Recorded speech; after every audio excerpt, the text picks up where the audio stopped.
डनकाशी news channel, सच है तो बोलेगा। वाराणसी के हिंदू विश्वविद्यालय के बिरला मैदान में आयोजित बीएचयू प्रीमियर लीग का शुभारंभ दिल्ली के सांसद एवं भोजपुरी फिल्म स्टार मनोज तिवारी ने किया। उद्घाटन के मौके पर उन्होंने बैटिंग कर क्रिकेटरों का उत्साह बढ़ाया और मैदान में चौके छक्के जड़कर माहौल जीवंत कर दिया।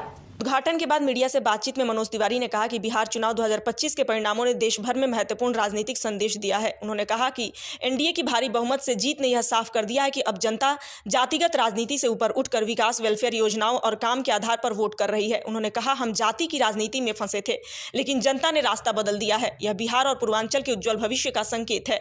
तिवारी ने एक वीडियो का जिक्र करते हुए कहा कि एयरपोर्ट पर एक युवक ने स्वयं को सम यादव बताते हुए एनडीए सरकार के विकास कार्यों की तारीफ की। उन्होंने कहा कि यह उदाहरण बताता है कि पारिवारिक वोट बैंक बदल रहा है और विकासवादी हावी हो रहा है। विपक्ष द्वारा चुनाव आयोग ईसीआई की कार्य प्रणाली पर सवाल उठाने पर मनोज तिवारी ने कहा, रामगढ़ सीट पर सिर्फ 30 वोट से जीत हार का अंतर था और वहां सत्तारूढ़ दल का उम्मीदवार हार गया। फिर भी किसी ने चुनाव आयोग को कटघरे में नहीं खड़ा किया। जो लोग ईसीआई पर उंगली उठा रहे हैं वे अपनी असफलता छिपा रहे हैं। दिल्ली में हुए बड़े विस्फोट को लेकर विपक्ष की प्रतिक्रिया पर तिवारी ने कहा, इतनी बड़ी आतंकी घटना पर विपक्ष का कोई नेता आतंकवादियों के विरुद्ध खुलकर नहीं बोला। यह बेहद गंभीर सवाल है। लीग के शुभारंभ के बाद मनोज तिवारी स्वयं मैदान में उतरे और खिलाड़ियों के साथ क्रिकेट खेलकर उनका मनोबल बढ़ाया। उन्होंने कहा, खेल हमें फिट रखता है और गलत आदतों से दूर करता है। प्रधानमंत्री नरेंद्र मोदी भी कहते हैं कि हम फिट तो इंडिया फिट। उन्होंने युवाओं से खेलकूद अपनाने और स्पोर्ट्समैनशिप विकसित करने की अपील की। आज यहाँ बीएचयू प्रीमियर लीग, आजकल कैनवस क्रिकेट बहुत पॉपुलर हो रहा है, तो स्पोर्ट्स से सबको जुड़ना चाहिए। उसके लिए अलग अलग खेल है। कैनवस क्रिकेट का 3rd एडिशन ये बीएचयू प्रीमियर लीग शुरू हो रहा है और इसका समापन 29 नवंबर को होगा। मैंने आकर के शुभारंभ किया है और मेरा पूरा विश्वास है कि सभी खिलाड़ी अच्छी खेल भावना से खेलेंगे। पार्टिसिपेशन बहुत ज़रूरी है। हार जीत तो एक बात है, लेकिन भाग लेना, अपने को फिट रखना, जो नरेंद्र मोदी जी देश के युवाओं से बोलते हैं कि हम फिट होंगे तो इंडिया फिट होगा, तो उसके लिए हमें ग्राउंड में आना पड़ेगा। ग्राउंड में आना बहुत सारी बुराइयों को दूर करता है।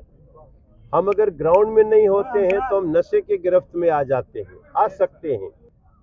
एक वीडियो में देखा, आज मैं आपको प्रेस से बताना चाहता हूँ, एक लड़का, उसका सम यादव, वो एयरपोर्ट पे उतरता है और बोलता है, यार काम तो सही में अच्छा किया इन सबों ने, लेकिन मैं वोट भी देगा तो नहीं कहेंगे कि हमने वोट दिया है। उसका वीडियो बहुत वायरल हो रहा है, मगर ऐसा नहीं है। हम हर सभा में बोले हैं और आज भी बोल रहे हैं, इस बार बिहार की जो जीत हुई है उसमें कास्ट की दीवार टूटी है, विकासवाद हावी है। लोगों ने डेवलपमेंट का और वेलफेयर स्कीम का टेस्ट लेना शुरू कर दिया है। बिहार के खजाने को समृद्धि मिली तो जनता को समृद्धि मिली, और ये समय के साथ इसका बहुत बड़ा संदेश जाएगा और ये चीज़ बताएगी, तभी हम असली मायने में डेवलप हो जाए। क्यों हमसे हैदराबाद आगे है, क्यों हमसे वो और बड़े महाराष्ट्र आगे हो गया? क्योंकि वहाँ पे हमने देखा कौन सड़क बना रहा है, कौन पुल बना रहा है, कौन नहर का पानी दे रहा है, कौन हमारा वेलफेयर स्कीम कर रहा है, और सब कुछ संवैधानिक ढंग से कर रहा है कि नहीं।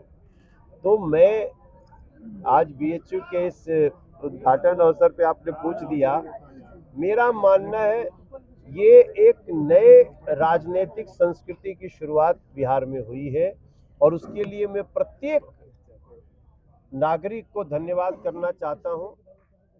ये जरूरी नहीं।